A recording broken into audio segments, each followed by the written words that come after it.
Nah jamaah dari tayangan ini akhirnya muncullah sebuah pertanyaan, benarkah nih salah satu tanda kiamat yang sudah terjadi adalah makin sedikitnya dan dibatasinya orang-orang untuk berziarah dan beribadah ke Masjidil Haram atau ke Ka'bah.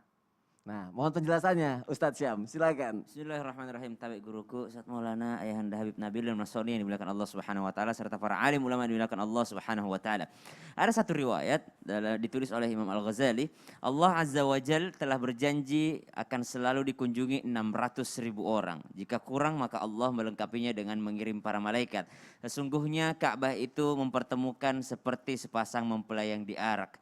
Dan setiap yang berhaji ke Ka'bah maka akan terikat dengan tirai-tirainya, mereka mengelilinginya hingga Ka'bah masuk ke surga. Tidak akan terjadi kiamat sampai Baitullah tidak lagi menjadi tempat untuk berhaji. Tapi subhanallah, beda antara fuqaha dengan ulama yang namanya banyak membahas tentang tanda-tanda hari kiamat. Kalau kita membuka literatur ataupun kita membuka riwayat-riwayat, tidak terlalu banyak sebenarnya penjelasan tentang hari kiamat oleh baginda Nabi Shallallahu Alaihi Wasallam. Datang seorang badui kepada Rasulullah. Ya Rasulullah, mata sa'ah. Nabi itu lagi khutbah.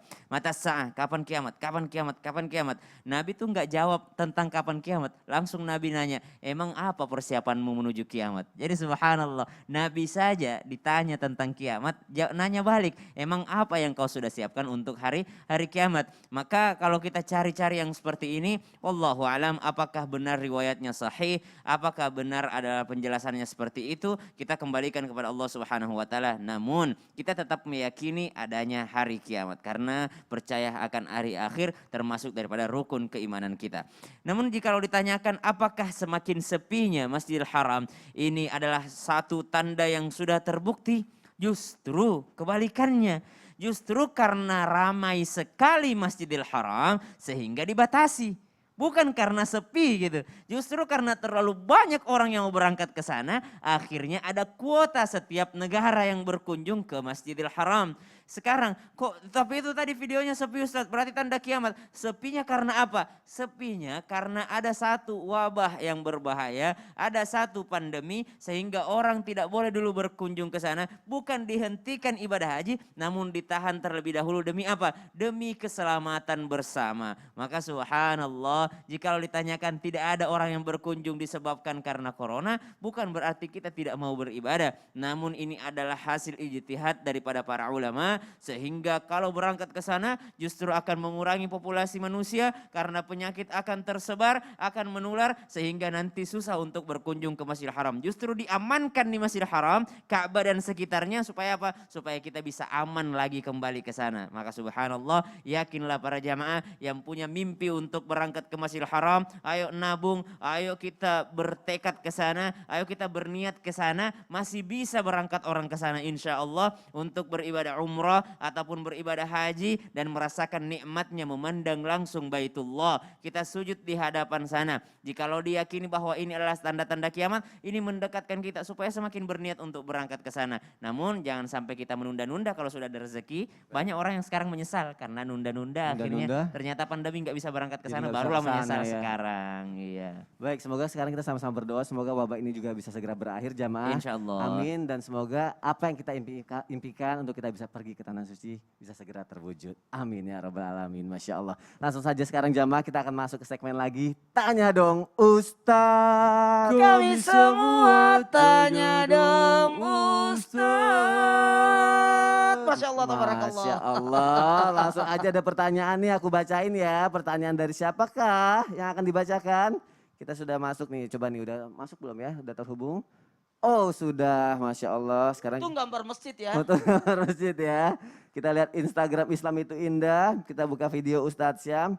Kita lihat di kolom komentarnya. Nih aku bacain dulu pertanyaannya. Aku pilih dulu. Oh dari yang ini dulu aja, dari yang pertama ya. Dari Aulia Rahmaharyani. Assalamualaikum Aulia. Aku bacain ya pertanyaannya ya. Assalamualaikum Ustadz. Emang benar ya kalau pas kiamat itu nggak ada lagi orang yang beriman kepada Allah? Wah gimana nih Habib Nabil? Benarkah seperti itu Habib? Baik, iya baik. Bismillahirrahmanirrahim. Jadi tadi Aulia yang bertanya, Apakah benar kalau misalnya pas hari kiamat itu tidak ada lagi orang beriman? Jawabannya benar, benar banget. Jadi di dalam hadis tentang asyaratus sa'ah, jadi antaranya adalah yang diriwayatkan Imam Muslim, dikatakan terjadinya kiamat itu setelah adanya Dajjal, kemudian setelah Dajjal, kemudian terus turunnya Imam Mahdi, kemudian setelah Imam Mahdi, kemudian ada Nabi Isa alaihissalam yang juga diturunkan, lalu Dajjal itu dibunuh, lalu kemudian setelah itu seluruh dunia menjadi orang yang beriman semua. Ya. Setelah itu kemudian berlalu 7, tidak dijelaskan 7 tahun atau 70 tahun atau 700 tahun. Setelah itu satu persatu orang yang beriman itu meninggal, Mas Soni. Ya. Nah kemudian sampai akhirnya tinggal sedikit, lalu Allah mengirim satu angin yang sejuk yang mewafatkan seluruh orang-orang yang beriman pada saat itu. Meninggal semua, tinggal orang-orang yang kafir kepada Allah Subhanahu wa taala. Baru pada saat itu kemudian Allah mengirimkan, memerintahkan kepada malaikat yang bernama Israfil untuk meniup sangkakala. Lalu ditiuplah sangkakala, terjadilah hari kiamat. Demikian Ustaz. Masya Allah, terima kasih Habib untuk Sami-sami. penjelasannya. Semoga terjawab ya Aulia ya. Nah sekarang aku mau cari lagi pertanyaan selanjutnya nih. Pertanyaan yang selanjutnya ini deh nih dari is.ma5331. Halo Isma. Assalamualaikum Pak Ustadz. Saya mau bertanya nih. Di antara tanda akhir zaman adalah perubahan dalam diri manusia. Seperti wanita jadi pria, pria jadi wanita. Mohon penjelasannya, terima kasih. Ustadz Maulana, kita mohon jawaban. Izin saya langsung jawab singkat aja. Tolong diperhatikan yang dimaksud di sini, ini kan ada lagi fenomena yang baru-baru yang terjadi Ya, berita-berita ini ya. Ya, berita yang terbaru adanya peralihan. Namun ini adalah faktor keadaan Genetiknya itu ya. genetiknya. Namun yang dimaksud di sini adalah merubah kodratnya. Oke. Sekali lagi, merubah kodratnya dan tidak artinya mengabaikan pasangannya. Baik. Atau dalam artian tidak mau ibaratnya membina rumah tangga. Ini yang dikhawatirkan sampai merusak kodrat sebagai laki-laki, merusak kodrat sebagai perempuan, dan menolak takdir lalu mengubah atas apa yang Allah ciptakan padanya. Oh, berarti Nah, karena ini contoh ya. iya, aduh. Itulah sudah. jawaban dari pertanyaan dari Isma ya. Karena memang orang yang merubah takdir dan kodratnya. Bukan Kodratnya. karena genetik yang terjadi di Ya, dalam bukan diri karena juga. faktor genetik. Faktor Jadi kita genetik. tidak bisa salahkan Kita yang bisa terjadi saling baru. menyalahkan. Karena 1 banding berapa gitu. Baik, Masya Allah. Terima kasih Ustadz Maulana untuk penjelasannya. Pertanyaan selanjutnya nih, satu lagi deh. Oke, ini dari ini aja deh yang terdekat ya. Dari Syahputra 1905. Assalamualaikum Syahputra, aku bacain ya. Assalamualaikum warahmatullahi wabarakatuh. Ustadz saya mau bertanya nih. Saya mau bertanya Ustadz, katanya umat Islam bahwasanya umur bumi itu tidak sampai 1500 Hijriah. Apakah itu benar? Apakah itu memang hadis Nabi? Atau gimana ya Ustadz? Mohon jawabannya. Terima kasih Ustadz. Assalamualaikum warahmatullahi wabarakatuh. Gimana Ustadz Syam? Waalaikumsalam wabarakatuh. Tabi guru-guruku Ustadz Maulana, Habib Nabil, Mas Soni. Saya juga pernah mendengarkan potongan tausiah tersebut.